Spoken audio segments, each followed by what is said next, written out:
Hi, I'm Bob Bailey, a Learning Specialist with Brightcove. In this video, we'll see how to view the Brightcove System Status page.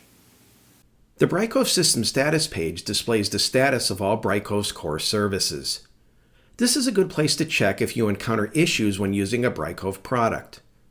For example, maybe it's taking a long time for videos to be transcoded, or you are seeing playback issues. To access the System Status page, from inside Video Cloud Studio, click Support, and then System Status. You can also go to status.brightcove.com. The System Status page will list all core services along with the status of that service in each region. If there are any interruptions in service, a notification will be posted on this page.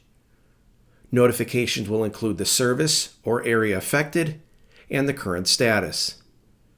All scheduled maintenance notices will also be posted on this page.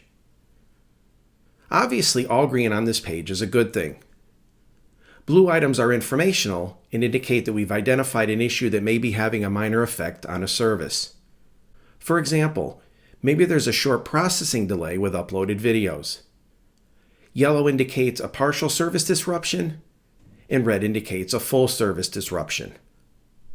You can view the System Status history by clicking on the History link at the bottom of the page.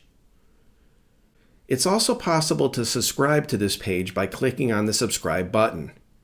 That way, when there is an issue, you can choose how you'd like to be notified about the services and regions in which you're interested.